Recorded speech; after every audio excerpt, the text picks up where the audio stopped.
Now, back in the early 2000s, there were a few options that folks would have if they wanted to capture an image. You had the pocket camera, you had the mobile device, of course, and then you had the DSLR.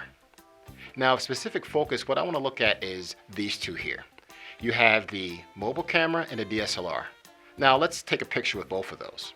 Now, if you notice inside of the picture, there's a little bit of a variation within the picture quality. And that difference is what still kept the DSLR on top. The mobile camera wasn't quite ready for prime time at that moment. It was good for capturing images, perhaps for something that you may want for family pictures, things for memories and such like that.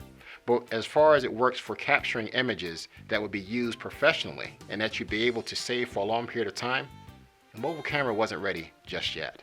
Just around 2007, the flip camera was the first point-and-shoot camcorder that mirrored the ergonomics and dimensions of some of the mobile phones at that time. So a few years later, the mobile camera increased in its image capturing ability, which eventually rivaled the flip camera, making it obsolete. So at this time, the mobile camera is getting better. The image quality is getting better. It's getting closer to that which you find on the DSLR camera. But there's still two things that makes it a little bit different. And this is something that you still, in this present day, need to keep in mind when you're purchasing a camera. There were two things that were missing. There was the lens zoom and low light. Now, the mobile camera had a limitation. When you tried to zoom in or zoom out on the mobile camera, you would lose picture quality. Using a DSLR camera, the advantage you have is being able to zoom. Zooming in for a close-up shot, zooming out for a wide shot.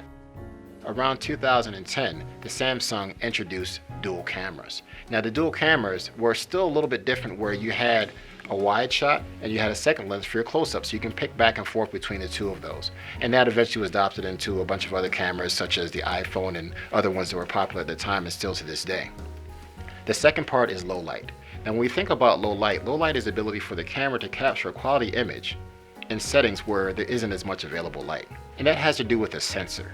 Every camera has a specific sensor, larger and smaller, that collects the light that's being captured when you hit the record button. And the mobile device is a little bit different, because when you hit the record button, there is a sensor there, but the mobile device is doing a lot of other things, so the sensor isn't quite as big to handle the job of taking pictures, where the DSLR or digital camera still wins in this case.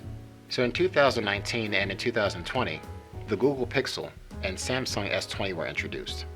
These cameras provided great low light performance, meaning it could capture great images in low light, and also introduced multiple lenses. So by doing so, adding low light performance and multiple lenses, it brought the camera to a place where the mobile camera and DSLR camera both could capture images that would work better. So it brings us back to the original question: is the mobile camera ready for prime time? I believe it is ready, but in the next 5 years or so, we would need to check back again and see where things are, because technology is advancing, the demands are advancing, and of course the mobile devices are becoming more commonplace. If you have your mobile devices and you think that your camera is ready for prime time, I think in this day and time with the technology and the way things are, I think it's safe to say so, and it's safe to do so.